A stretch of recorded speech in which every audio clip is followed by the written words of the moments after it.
فاذكروني اذکرکم واشکروا لی ولا تکفرون۔ اللہ کریم جل جلالہ نے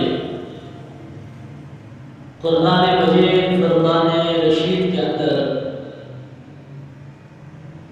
اپنے ذکر کے متعلق اعلان فرمایا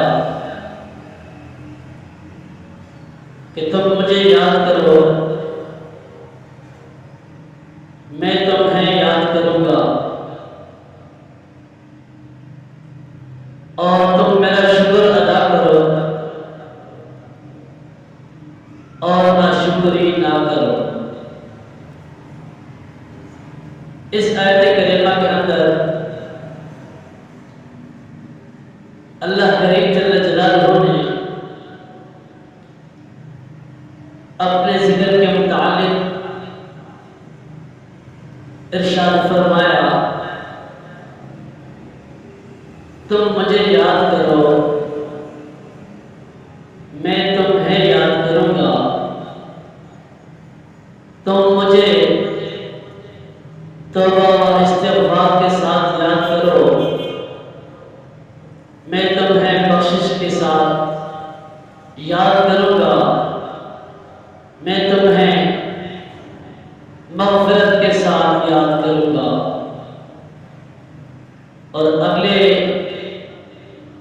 حصے میں آیت کریمہ کے اندر یہ ارشاد فرمایا کہ تم میرا شکر ادا کرو اور ناشکر نہ بنو۔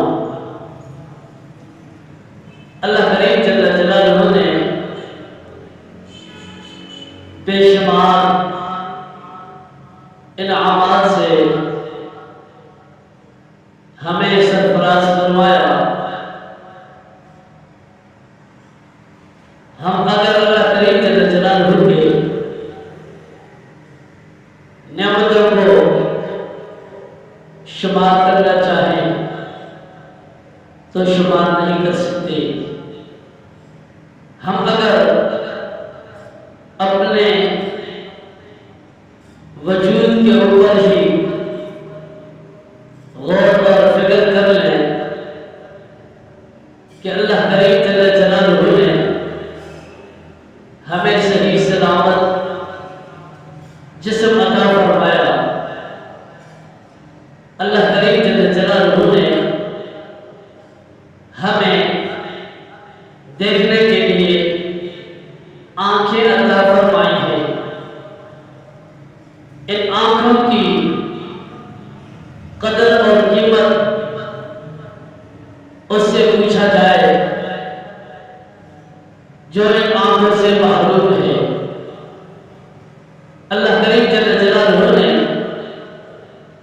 ہمیں سننے کے لیے کان عطا فرمائے ہیں۔ ان کانوں کی قدر اور قیمت ان لوگوں سے معلوم کی جائے جو بہرے ہیں۔ اللہ کریم جل جلالہ نے ہمیں چلنے کے لیے پاؤں عطا فرمائے، اور ان پاؤں کی قدر اور قیمت کا اندازہ آپ کو اس وقت ہوگا کہ جب آپ ان لوگوں کو دیکھیں جن کے پاؤں تو ہیں لیکن ان کے پاؤں کے اندر چلنے کی طاقت نہیں۔ اللہ کریم جل جلالہ نے ہمیں پکڑنے کے لیے ہاتھ عطا فرمایا۔ ان ہاتھوں کا اندازہ آپ ان لوگوں سے پوچھ کر لگا سکتے ہیں جن کے پاس ہاتھ تو ہیں لیکن ان ہاتھوں کے اندر پکڑنے کی طاقت نہیں۔ اللہ کریم جل جلالہ نے ہمیں بولنے کے لیے زبان عطا فرمائی ہے۔ آپ اگر اس زبان کا اندازہ ان لوگوں سے لگا لیں کہ جن کے پاس زبان تو ہے لیکن زبان زبان کے ساتھ بول نہیں سکتے، آپ گفتگو سے پتہ کریں کہ زبان کی کیا قدر اور قیمت ہوتی ہے۔ اللہ کریم جل جلالہ نے قرآن کریم میں ارشاد فرمایا وَإِن تَعُدُّوا نِعْمَتَ اللَّهِ لَا تُحْصُوهَا، تم اگر میری احسان کو یاد گننا چاہو تو تم میرے کسی ایک احسان کو بھی نہیں گن سکتے۔ قرآن کریم میں دوسری جگہ ارشاد فرمایا ہر جزاء الاحسان الا الاحسان، احسان کا بدلہ احسان ہی ہوتا ہے، لیکن ہم اپنے اللہ کے احسان کا بدلہ تو نہیں چکا سکتے، لیکن ہم اپنے اللہ کا شکر ادا کریں اور اللہ کریم جل جلالہ کو یاد کریں، اور اس نے جس طرح ہمیں اپنی یاد کا حکم قرآن مجید قرآن رشید کے اندر ارشاد فرمایا کہ تم مجھے